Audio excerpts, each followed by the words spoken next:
good afternoon, everyone. It's good to have you with us. Today we're doing I think it's the sixth episode of our Brown Bag series, and we're talking to Jason, who's been a key player in the Green Outcomes Fund. Before I introduce Jason, maybe just a bit of background. I think the fact that you're here today kind of assumes that you've got understanding for the economic crisis the world is in, as well as the environmental crisis we're in. And I think we can probably agree that the world needs to move to models where economic growth is more sustainable in terms of the use and application of natural resources. In South Africa, in our context, and Jason will probably elaborate on that, this means investment in business that can generate verifiable green outcomes, probably whilst creating jobs, which could be various sectors like energy, infrastructure, waste management, etc., etc. The problem for many businesses, especially your small and medium enterprises, is that they want to create jobs, they want to create upliftment, economic upliftment, etc. But to get access to capital, especially in the space of green outcomes, is extremely difficult. It's an unknown space for many funders and investors, and it's deemed a high-risk one. And in this context, the Green Outcomes Fund was formed through collaboration of various parties, Green Cape for one, and the other one obviously then being the Bertha Centre, which Jason represents. So I want to hand over to Jason, just give us a bit of background in terms of his experiences on the project, learning experiences, and what we can take forward. So what's the key ideas and concepts we can take forward as we develop this thought process and this concept, and hopefully work towards creating more sustainable economic growth. And sustainable, not just talking about companies being sustainable, I'm talking about the environment being more sustainable. So Jason, I think, if you can see him on the screen, he is a project manager for research and training at the Bertha Centre, Department of Innovative Finance. I don't know, I think he sees himself that way, but I like to think of him as the brains in the team. He's got a doctoral degree that he achieved at the University of Witwatersrand. He's obviously got a master's degree as well, and he's done his BCom honours in information systems. And he's been a key player both at the Bertha Centre and in the development of the Green Outcomes Fund. So Jason will lead us today through his experience and the learnings we can take from this whole program over the last 2 or so years. So this is obviously a webinar. So I would like you guys to please post questions you have. So you'll see at the bottom of your screens, there will be a chat or a Q&A. So please pose your questions. We'll give Jason a chance to just work through his presentation, and then afterwards we're going to go through the questions. Also, please take into consideration that this session is being recorded, and it will be shared afterwards, the link through email. We've got your email details, and it will be available on YouTube as well. Good. I'm Daniel, by the way, so I'll be just facilitating the session. But the one with the brains is Jason. So I'm going to hand over to you, Jason, and please take us through the session today. Yeah, thanks, Daniel. Thanks for those kind words.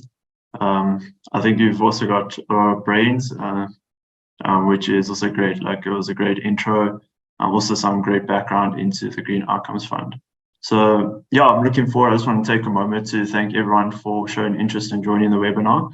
And I'm really looking forward to sharing with you a bit about GOF and kind of the journey we've been through on GOF and some of the challenges and lessons that can be learned out of that. So I'm just going to share my presentation quickly. And yeah, so just to give you an outline of how the session is going to go in terms of the presentation. First, I'm just going to look at what is the Green Outcomes Fund, and then also looking at why we need it. And then I'll also go into how does the Green Outcomes Fund work in practice. And then we'll also look at some of the results of it, and then some of the great insights and that which we can be found from the time that it's been running. We'll go through at the end, which I think is really insightful, particularly the challenges and lessons, and forms into what the title of this presentation was, which is looking at the challenges and lessons from the Green Outcomes Fund. So first, looking at what is the Green Outcomes Fund. So the Green Outcomes Fund is the first of the kind blended finance structure. So when we're talking about blended finance structure, what we're doing is that we're getting grant capital, which is mainly sourced from philanthropic organizations, foundations, and then also from governments interested in developments for social environment, and also other organizations interested in that. So it's looking for that social environmental impact. So it's getting that kind of what's termed grant capital, and then using that to mobilize and encourage investment from the private sector into those development spaces, particularly in SMMEs. And that's where that blending is. So it's blending the grant capital with the private sector capital. So the Green Outcomes Fund is basically looking to do that, and it does this through outcome-based mechanism. So what happens is that the Green Outcomes Fund uses the grant capital on that to provide outcome-based match concessionary capital. So the match part is what happens is that the fund managers provide a portion of matched funding for those outcomes. So they say, okay, based on the amount of outcomes that we can potentially receive for investing in SMME, we plan to invest this amount into the SMMEs going forward. So that's how that outcomes concessionary capital, match concessionary capital works. So it's looking to do that in terms of existing emerging local investment fund managers in the space. And it's looking to promote investment into the green SMMEs in South Africa by paying for green outcomes generated. So when we talk about green outcomes, we're looking at stuff related to climate change mitigation, recycling, saving of energy, and things like that that really look to solve some of the climate challenge problems that we are having. And also one that we're also looking at, particularly with this funding, we'll get into a bit later, is green job creation. So creating jobs and uplifting communities and looking at that social aspect. So what happens with this kind of mechanism of the Green Outcomes Fund, it's able to also incentivize local fund managers through this concessionary capital to explore new approaches and financing models, particularly in how they fund SMMEs and targeting those high growth SMMEs that are in the green economy in South Africa. So how the Green Outcomes Fund came about is that in 2016, it was initiated in terms of the design, and it was designed in collaboration with 4 key partners, which we got there: the World Bank, the World Wildlife Fund, Bertha Centre, and Green Cape. So it was initiated in 2016, obviously in response to this push to really address global challenges in climate change and push towards the social development goals and everything like that. And then it launched in 2020 in January for a 3-year pilot period. So it's coming now into about 2.5 years. So from that 2.5 years, we've been able to gather a lot of insights and ideas of how this fund has worked that can potentially move forward and help other funds of a similar nature going forward. So what is the need for this fund, and what is it really looking to solve? So we look at it from 2 perspectives. So you've got it from the green SME perspective. So you've got these small and medium and micro enterprises that are there. They're looking to build a business, looking to solve a challenge in the green economy, but then they're struggling to get financing. And there's also a lack of interest from investors for that financing. And part of that is also that these green SMEs are looking for that kind of guidance, mentorship, and help in terms of business development and technical assistance so they can execute their growth plan. And on the other side of it, you've got these investors and fund managers that look at green SMEs and they see high startup costs. They don't really understand how the green sector is working, what are some of the issues there. And also they also see a low quality in terms of the pipeline. So there's not many green SMEs. The ones that are there aren't really investable. So you've got these 2 issues from 2 sides. So the GOF looks to really come in and kind of bridge the gap between these 2 areas. So it does this by providing subsidized capital to the investors, in effect de-risking the investments in the green SMMEs through the outcome payments. And also with the outcome payments, they can also be used for business developments into the SMMEs. And by having this, you also have involvement from the fund managers within the sector, within the investment space, and with the strategic partners that the Green Outcomes Fund has in terms of Green Cape, Bertha Centre, able to provide support on green issues and expertise, and also sourcing of a green SME pipeline for the fund managers, investors. So this really creates a bridge between the two and helps kind of bridge that divide that is currently there in the markets. So this is how the Green Outcomes Fund, why there's a need for it. So now we're just going to look a little bit more deeper into how the Green Outcomes Fund actually works as a fund mechanism. So as I was explaining the gap, so you have the investors that have perceived these risks and costs related to early stage green businesses, which is actually preventing them, and they say, look, no, we don't want to invest because of these issues relating to it. But then on the other side, you've got the green SMEs that really have a positive effect on society and the environment, but they're struggling to access that finance. So you need to try bridge that and help provide that access for the green SMEs to investors, but in the same manner, de-risking that. So how do you do that? So you do that through this blended finance mechanism, which I was talking about earlier, where you have, on the other side, you also have these philanthropic organizations, you have these foundations, you have government, you have other organizations as well that are interested in development finance, social causes, environmental causes, and that. But also what they want to do is they want to really invest that type of money, that grant capital they have, and they want to do it at scale, and they want to use it in a catalytic nature where they can have this small portion of money, but they're also going to crowd in private investments as well. And you'll see a bit later how this actually works. So you actually create a more catalytic nature of that capital. And also the thing that's also important to them is they really want to see impact from their grants and their investments. So they want to see efficient use of their money. So this is where the Green Outcomes Fund comes in. So the Green Outcomes Fund, through the outcomes-based mechanism, is able to provide that efficient use of that money. And by providing that outcomes incentive for investors, it's bringing up that catalytic nature and mobilizing capital for those investors. Because now investors are able to invest in the green SMEs with the understanding that they can potentially have these outcomes payments that are going to come into them to help de-risk their investments in the SMEs. So it's actually quite great in how it does that, and it kind of bridges these different concerns from all these stakeholders with the end goal of actually creating this positive investments into green SMEs, but also helping investors and getting donors having efficient use of their resources.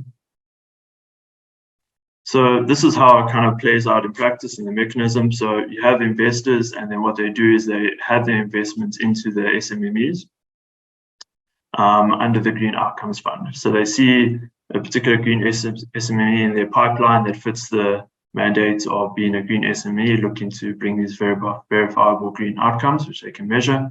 And they say, okay, we're going to invest in them, knowing that we can potentially get outcome payments from the Green Outcomes Fund with that. And then what happens is the green SMEs, they receive the capital and they do their business and operations, and they create these green verifiable outcomes. And then they report this back to the investors. The investors then pass this on to the Green Outcomes Fund, who then verifies these outcomes and says, yes, this was achieved, this is how much it was achieved and everything. And then they let the donors know these were the outcomes that achieved. And the donors are like, fantastic, we can see the impact is happening here. And then they disperse the outcome payments through the Green Outcomes Funds to the investors. And then the investors have that outcomes payments that they've received now, which is effectively de-risk their investment and allowed them as well with this money to basically provide maybe preferential terms to the green SMEs, or invest in more SMEs, or invest into business development and in-house technical expertise. So later on in the presentation, we'll share a little bit about how those outcomes have been spent in GOF a little bit later. So this is kind of just a summary slide of kind of the key factors and the key players involved, and how the Green Outcomes Fund is really looking to address a lot of market blockages in the kind of entire ecosystem. So we chatted a little bit about the green SMEs. With the Green Outcomes Fund, what's happening now is that they're able to now access finance. And also in that access finance and with the fund managers support, and that they're also able to get business development support and help them, like we said earlier, execute their growth plan and have better expertise in achieving that. In the same manner, you've got fund managers now with the outcomes payments are able to adjust their risk profile and see, okay, now with outcomes payments, we can now invest in this green SME, whereas previously it would have been too risky to do that. So now they're able to access these investments that previously they were not actually looking to do. And they also start developing a track record of investment within the green economy space. And in doing so, they're also building up knowledge of the green space, learning about the different business models, what are the different issues they need to think about, what are the measurement and the metrics and everything they need to think about. So they're building up this in-house internal expertise, which in itself is also creating environments within the fund where they're able to better assess risk, and in doing so, able to make better decisions and have a better idea of what's actually perceived risk and what is actual risk, and that which is going to help in terms of future investments in the green space if they're building up this knowledge and expertise.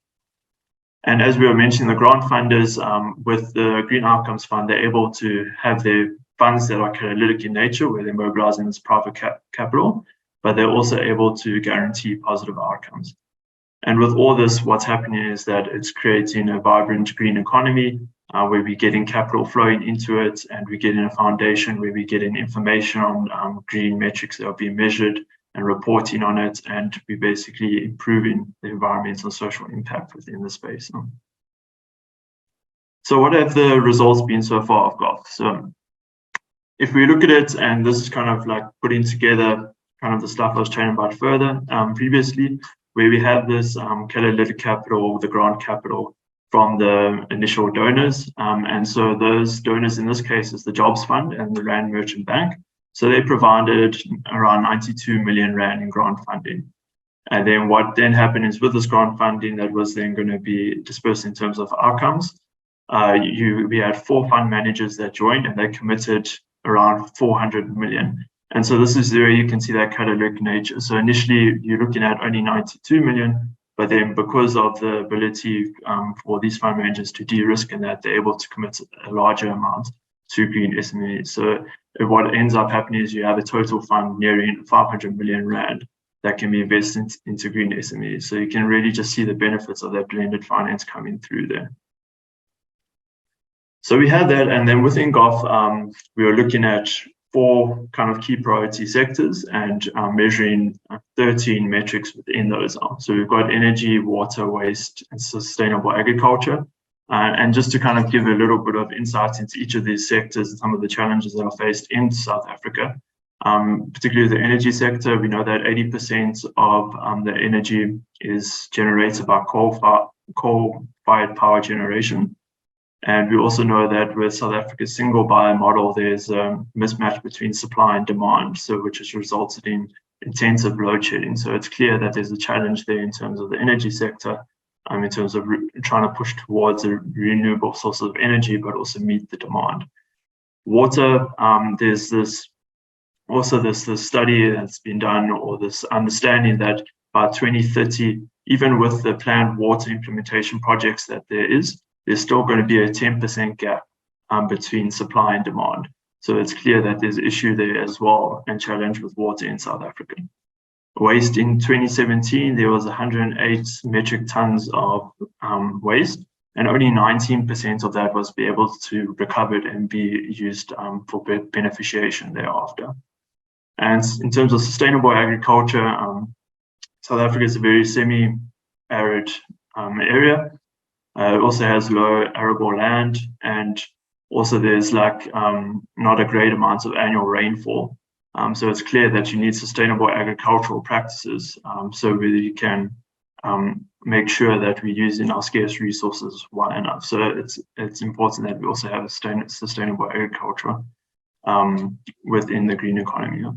So across these 4 sectors, it's also important to drive job creation and upliftment in that. And particularly with the Green Outcomes Fund, so all these metrics are measured, but the one that was actually triggered outcomes payments was job creation. Due to the nature of the funder, the majority funder was the jobs fund, and obviously that's a key issue area for them. So we're looking to create green jobs, and that was the one that was triggering outcomes payments for the green outcomes fund.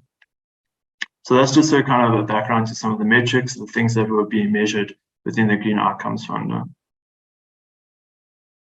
So yeah, like as I was saying previously, we looked into how these outcome payments were actually being used then by the fund managers.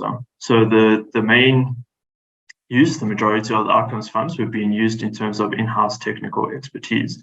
So this is looking at the fund manager level, what they're doing is building up and hiring staff and just trying to further understand the green sector and understand green due diligence. So when they're looking at investments, also looking at viable business models in the green sector, and also looking at green reporting metrics. So it's building up that internal knowledge and expertise within the fund itself, so then they can actually better understand how to invest in this green SMMEs. The second use of outcomes funding, after in-house technical expertise being the main use of it, was in terms of business development support and technical assistance. So this was focused really at mitigating business risk at the SMME level. So this was done by providing business development support, mentorship, and technical assistance to the green SMMEs in helping them with their different strategies and growth plans and meeting those different levels. And then the third use of outcomes payments was looking at subsidized cost of capital and innovating pricing models. So for instance, example here would be that they would say, okay, this particular investment, if a green SMME is able to meet this amount of outcomes, we can actually reduce the interest rate on their particular, let's say, debt or loan that they had done. So that way it's subsidizing the cost of capital and de-risking it through those innovative pricing models, which are applied at the SMME level. So those are some interesting use of the outcomes funding over the two and a half year period that's been ongoing.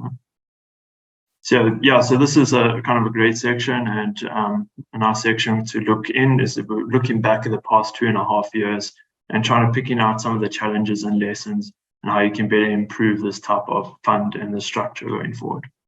So it's set up like this, where you have challenges and lessons, because it's always key that when there's a challenge and that there's always lessons that can be derived from that. So I'm going to go through some of the challenges, and then I'll touch on a few of those lessons that can be actually learned from those challenges that have come through. So the first one is the external market factors. So if you think about COVID-19 and the economy, particularly when the fund was launched in 2020, COVID-19 happened. So really all the plans and that, all the risk mitigation plans and that had to be put in place, because straight away this kind of pioneering fund was already hit with the external market factor, which no one really could have predicted, and it turned things into a little bit of a difficult environment. And so obviously with this, what happened is that a lot of the fund managers and SMMEs, with the onset of COVID and that, they had to rethink a lot of their investments, applying for loans and their funding things because of the uncertainty around it. So their risk tolerance changed. So this was something that affected as well the ability to meet certain targets that were planned for the Green Outcomes Fund in terms of job creation and that. So because of that, an issue was, okay, how can we still meet the targets? So you need to kind of diversify in the amounts of fund managers you have. So like we said, we had four fund managers that have been a part of it. But let's say if you have 8 fund managers, then let's say if one fund manager is not able to meet their targets, then hopefully then another fund manager can pick up on that because they have a different SMME pipeline and everything like that. So it's important to consider those things in terms of these external market factors and how that affects it. But it was also quite interesting in terms of that COVID, that there was relief funding that was also raised by the Green Outcomes Fund, which is great. So we're able to support some green SMEs during that time in the pipeline. And it was also relative to other SMEs, green SMEs were quite resilient during that period as well, which was also an interesting lesson from that time period. So looking at challenges from the fund manager side, so like as we said previously, pipeline was an issue. Like we found that within the external market factors shifting and everything like that, you needed more fund managers to come in to pick up on some of the targets, but it was actually difficult to actually source some of those fund managers to join. So some of them weren't keen to join for certain issues. So some were related to alignment, so it didn't align with what their kind of vision and strategy was at that point. Some said the incentive in terms of the outcomes was not high enough to offset the performance measures and the resources they would need to dedicate to that. Others was a mandate issue. Others was in terms of also the deal size. So GOF supported investments up to 50 million Rand, but some funds want to invest more than that and they have a different mandate. So there was a whole lot of different issues. Also, another one is that the only outcome that triggered the payments was job creation. And obviously with COVID and that, it's very uncertain in how job creation was going to happen. So there was a difficulty in kind of sourcing those fund managers to come into the Green Outcomes Fund. Another interesting challenge was in terms of team commitment. So during the time of COVID and everything like that, there's a lot of restructuring that happens within organizations, particularly fund managers as well. So key personnel might move on, they might get retrenched, there may be kind of things that might happen, or they might pursue a better opportunity elsewhere. And then what happens is that if you had one person who was committed to the fund and everything like that, but then the rest of the team wasn't really involved or really understood the need for the fund, it really becomes difficult to drive the fund manager's commitment to the fund thereafter. So it's important to get team commitment from everyone in the particular fund. So some of the lessons drawn from that, and really looking at the positive side of that as well, is that deep sector knowledge and assistance is vital. So that's definitely that fund managers really benefited from having partners like Green Cape, Bertha Centre coming in with some also knowledge assistance and everything like that, just to help them better understand the green space. So that was really important and a good lesson to have. GOF also encouraged innovative deal pricing, and if you recall in the previous slide, that was one of kind of the objectives, is to get fund managers thinking about how they can price these deals a bit differently in ways that are going to help with green SME investments. And you've also seen that GOF has helped mitigate risk associated with green SMEs. So another challenge was SME pipeline. So this is basically looking at finding those green investments in the space that meets the risk profile, meet the mandates, and also meet the deal size. So it was a difficulty in finding those investable green SME things for the fund managers within that zone. And so it was very important as well to have the partners such as Green Cape to help with the sourcing of these green SMEs in the space. So some lessons that we found from the fund at the SME level is that we found that obviously business development support and technical assistance is quite important and necessary, and this was provided through GOF as well. And we also found that SMEs were able to receive funding through GOF, which we chatted about earlier, which is a great thing. And we also saw that through this funding they received, they're able to invest in growth within the company, and which led to job creation. And then also we saw that with the kind of investment, they're able to purchase equipment, hire new staff, and again, all this stuff helps in terms of driving the growth of those green SMEs and also those green outcomes, helping in the environment and society. And then we also saw that a lesson as well is that it wasn't always apparent to the SMEs the incentive to create jobs. So the fund managers were receiving outcome payments in terms of job creation, but for SMEs, they receive the funding from the fund managers, but it's not always apparent to them that they should really look to create jobs and that. And a lot of the time, it's also understandable because SMEs are thinking about their own business and that. And sometimes it doesn't really make sense for them to create jobs based on where they are at as a business and that. So that's something also to think about and consider going forward. Okay, so some other challenges to close off on is reporting, measurement, and metrics. So this was continuously came up in terms of the reporting burden that was both at the fund manager level, but also at the SME level. So there was a lot of reporting that needed to be done in terms of green metrics and everything like that. So it was important to provide adequate time for this to be done. And also it was very important at these different levels that there was clear instructions and templates, and so it can be you can avoid mistakes and everything can be understandable across different levels. And also with the thing of measuring these green outcomes, there's that thing where you would need to have these measurement systems in place. And sometimes SMEs didn't have the resources or tools or the staffing to do that. So you needed to provide support for that and help them in terms of measuring these particular green outcomes, and that which would then be used to trigger these outcome payments at a later stage. And also a thing to notice as well, throughout the fund, we saw that certain green outcomes take different times to achieve. And so, for example, soil organic carbon is the kind of the soil health. That is something that you're going to measure over a period of time. So it's not going to be like immediate measurements of something. Let's say if you're measuring recycling of waste or something. So different outcomes have different times to achieve it. And sometimes outcomes lag behind investments. So let's say SME will receive an investment, but it's not like that. As soon as they receive that investment, they're going to create jobs.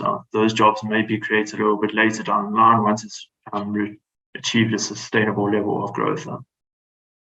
And also, an interesting thing is the multiple stakeholders is quite a challenge. And as you can imagine, as we showed with that diagram, you have the donors, the funders, and then you have the Green Outcomes Fund operation partners such as Bertha Centre, Green Cape. Then you've got the fund managers as well, and then you've got the SMEs. You've got these multiple stakeholders, multiple people involved. And how do you get everyone on the same page and driving towards this mission of creating this positive environmental social outcomes?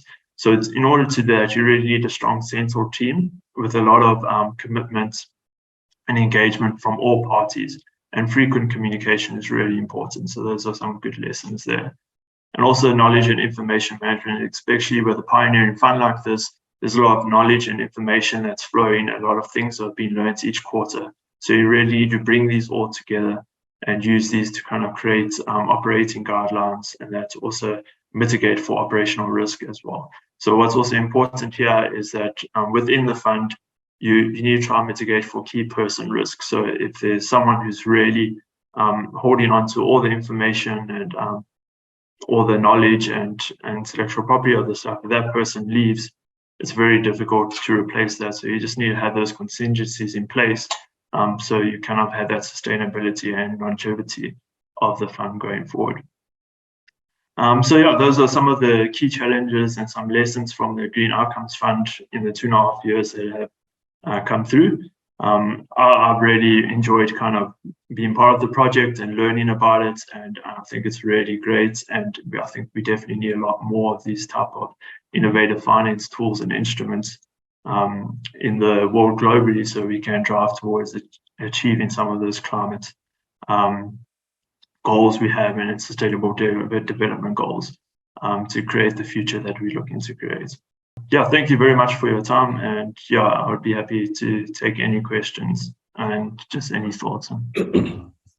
Thanks, Jason. So I really appreciate your valuable perspective on this and your knowledge share. I've got a few questions, so please, while I ask my questions to frame a bit of background, please post your questions as well. I see there's one from Jillian, which I'll get to just now.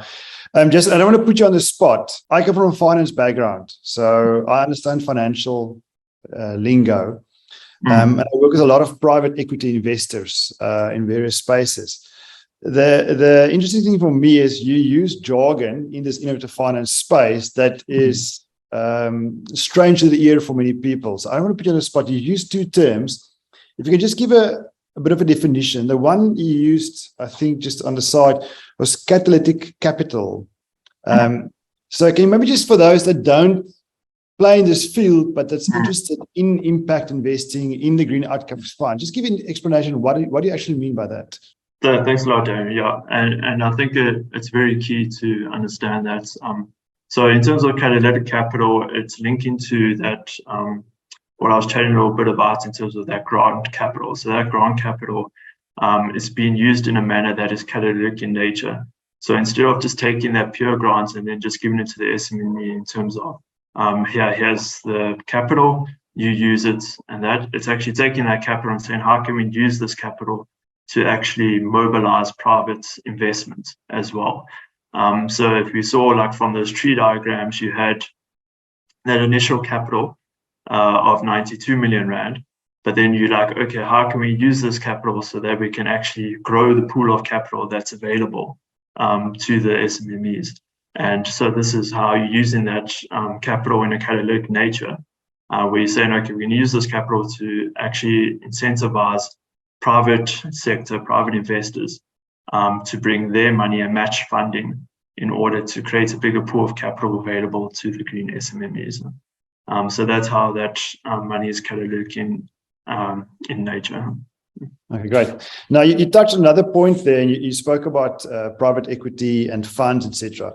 I see you've got in GOF 400 million from fund managers. Without disclosing who they are, I assume that your big fund managers like 91 or Upsal, Coronation, or some of those funds. My question is, how do you actually make this attractive to private equity funds? I'll give you a bit of a background to the question. I spoke to a private equity fund. They have about 80, 90 odd million US dollar in a pool for private equity investments in SME. So they want to invest in medium-sized businesses that they can scale very quickly. They've got a good heart, so they want to make a big difference. So the question for them is, this lingo we talk about green outcomes, etc. It's almost foreign. Why not just create jobs by growing businesses and do so responsibly by trying to not to have excess waste, etc. So how do we make this attractive to private equity funds, as an example?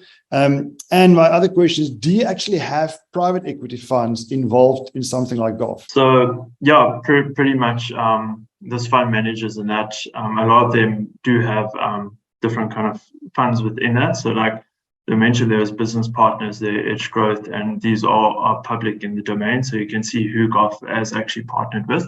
And each of them have different mandates, and some do offer equity in terms of their investments.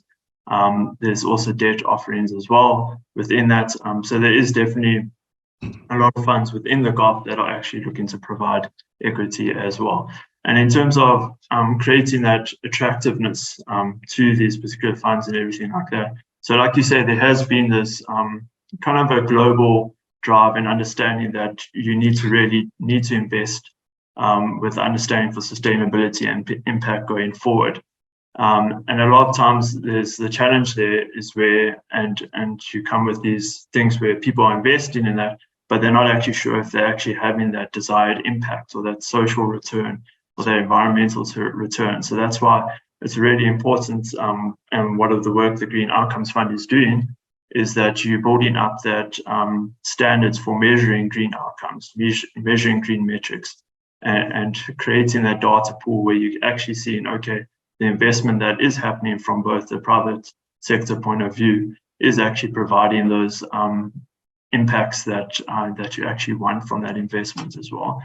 And in terms of how to make it more attractive, so it's kind of, I think this is where the Green Outcomes Fund comes in, plays a great part as well, is that currently you'll have these equity funds and funds looking at green SMMEs, and then what they're seeing is, because they haven't played in that space, it's really an emerging space. They don't have the knowledge or expertise surrounding it, and they don't really know how to look at a green business model and kind of assess whether it's risky or not and everything like that. So in a way, it's preventing them from making that plunge into investing into it like that. So they see the potential there, and I think there's this whole drive. They see the potential for these innovative solutions that are coming through in that, but there's still that lack of knowledge around it, and still that kind of risk-averse behavior. So the Green Outcomes Fund really comes in and makes it more attractive in saying, okay, we're going to provide some of that de-risking capital, so you can actually take that plunge and make it a little bit easier. And at the same time, the Green Outcomes Fund is providing a way to use to see, okay, this is the green impact that's happening within this business and everything like that, which I find is really helpful. I'm not sure if that answered your question, Dan. That's good. Thanks a lot. I appreciate that. Maybe now I can go to Gillian's question, which touches on this. She asks, in the post-COVID era, is investor risk tolerance shifting? Do you see any trends in that regard? Yeah, so I think particularly in this year and late last year, you can definitely see that within the fund managers and that more investments are being made in the space, which is really positive. So I think based on that data and seeing more investments that are being made and more jobs are being created in the past kind of year and a bit, you can definitely see that there has been a shift in investor behavior post-COVID. Jason, maybe a question, I might have missed this, but in terms of your fund managers for GOF, is there a minimum investment from the fund managers that they accept? So you said you don't do any investment above 50. I think you said the biggest was 50 million, if I remember correctly. Up to approximately 50 million. I think the minimum is approximately around 1 million. Look, I wouldn't be able to pinpoint exactly. I would have to go back and look. But I can say from the data I've seen and everything, the average investment amount in the SMMEs from our fund managers has been sitting around 2 million rand, which I think kind of gives a good gauge of how much capital has been invested by fund managers in SMMEs. So it's sitting around 2 million rand. Okay. And now maybe the flip side to that, and this is Walter's question, can SMMEs apply for the fund or apply to be part of it? Yes, no, most definitely. So I think it's definitely, the pilot is wrapping up, but there's definitely a portal. If you go to the Green Outcomes Fund website, you can search it in Google. I can also maybe put it in the chat. There's details there if you are a fund manager, and also if you're a SMME looking to be part of the Green Outcomes Fund, you're welcome to go there, and it all kind of points you in the right direction. Another question which bugged me, and I see Nikita raised the same question in the Q&A, is you talk about outcomes payments, which again might be foreign, so we might define that a bit more. But let's assume we understand outcomes payments. It seems to me in terms of GOF, the only outcomes that trigger those payments were job creation. But if you look at it, which is great in the South African context because we want to create jobs, but if you look at business principles of running a lean business, operationally efficient, job creation is in many cases actually not what you want to do. You want to have less jobs, people doing more, or optimize systems. So so maybe the question is, I mean, Nikita's question alludes to renewable energy. So putting in a solar system doesn't create a new job, but it's actually good for the environment, as an example. So my question is that a good outcomes payment, or what other outcomes would you suggest they should bring into a model like GOF? Now, that's putting you on the spot, but there must be other outcomes that trigger those payments. Yeah, no, I mean, and that's definitely it. So you have currently that jobs is triggering outcomes payments. And I think this is also, and it's also interesting across the sectors. So there's, you've got the waste sector and everything like that. And what we found in GOF as well is that you have full-time jobs, which is triggering the outcomes payment, but there's also part-time jobs as well. So there's kind of seasonal, certain sectors have seasonal work in that. So there is jobs being created even in the contract space, even those aren't drawing outcomes payments. But in terms of GOF and other outcomes in the future, and it's definitely something that can be considered in the future in future funds, is having those outcomes payments that will trigger for different types of outcomes. For instance, in renewable energy, you would say for energy saved, or off-grid energy, people that previously didn't have access to energy because they weren't able to be part of the main power generation grid, now able to access the energy through solar power. So that's an outcome as well. And then there's energy capacity installed as well. So there's these different outcomes which were being measured in GOF, but they just weren't triggering outcome payments. So in the future, there's definitely space for funds to have outcomes payments dispersed based on those different other outcomes that are available. and be So measured. if you go to GOF2, for example, or like in roll out your learning experience here into a new model, that would be something you would definitely consider. Yeah, I think it's definitely something to consider, because it also broadens the kind of impact you're creating as well, to environmental side. So it's great, like you say, to have that job side, create that social kind of impact, but then you also want to look to kind of stimulate that environmental impact as well. Whereas measuring those other outcomes helps with that. Any other questions from the team? You're more than welcome to ask. Maybe two from my side. And this is putting on the spot again. How sustainable is a model like GOF? Because you need to have grant funding and you've got your fund managers. Is this really scalable, or do you really have to rely on the goodwill of government and big asset managers? So I think this is the great thing kind of about a model like GOF. So initially, it is definitely helpful to have this catalytic or grant capital from government, philanthropic organizations, foundations, and that are providing that initial kind of capital to help de-risk the investments into green SMMEs.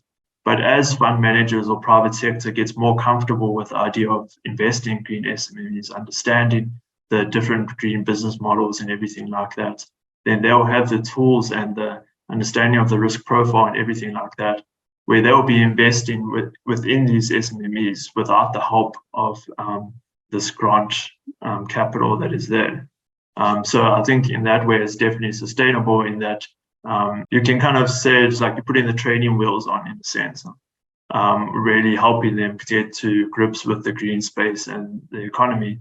And then as they really understand how it works and everything like that, see the opportunity there, see the ways to mitigate risk in other areas, then they're able to basically invest without that need for that de-risking capital.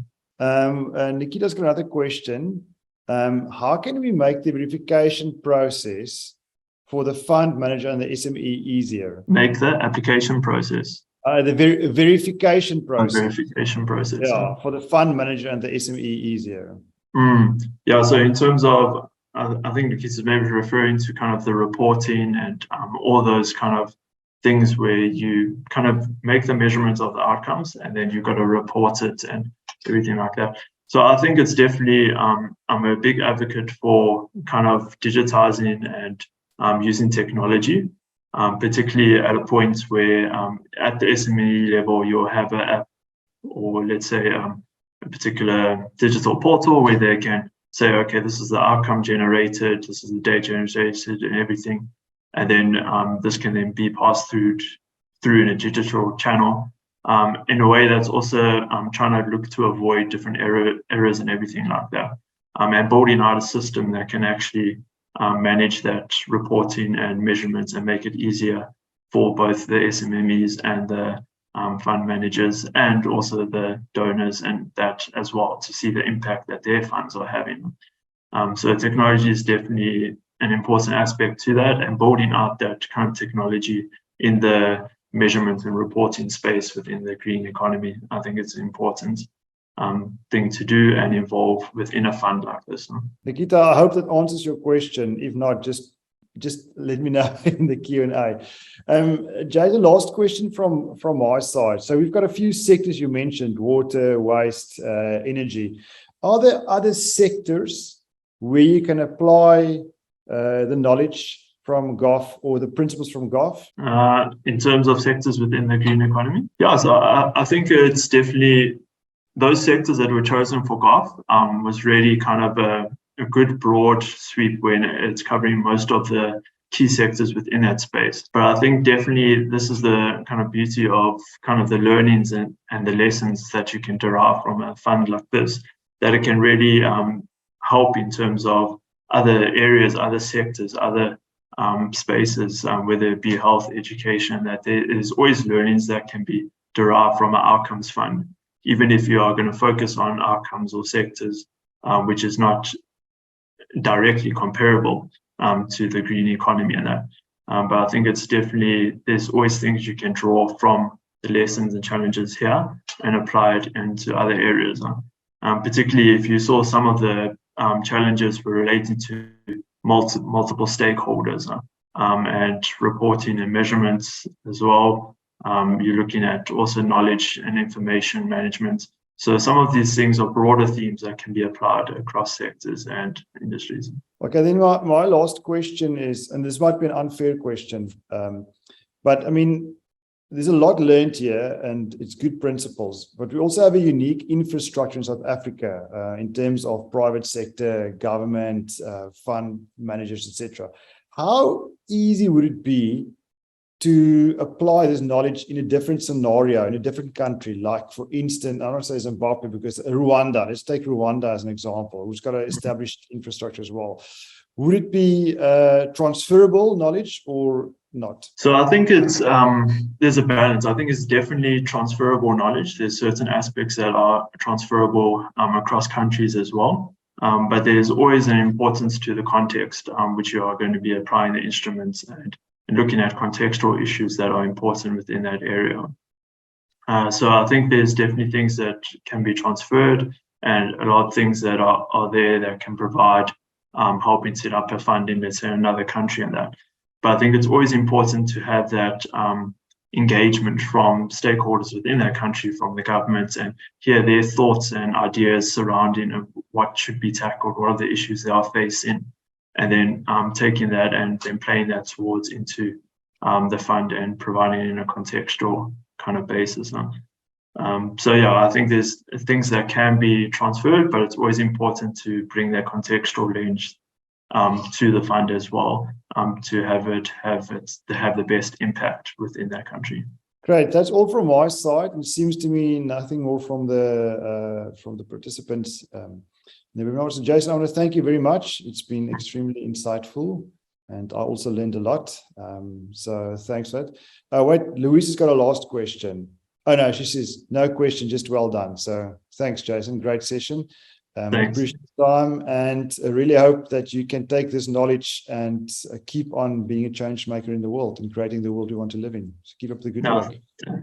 Thanks everyone for attending. I really appreciate your time and questions, and thanks again, Daniel, for sharing and all your questions as well. I mean, it was really great questions, and also got me thinking thinking about how you can better kind of elevate the fund and green outcomes going forward. So thanks a lot. Thanks, everyone. To everyone that's still live, we'll put this on YouTube, I believe, and we'll send you a link via email as well. Thanks a lot.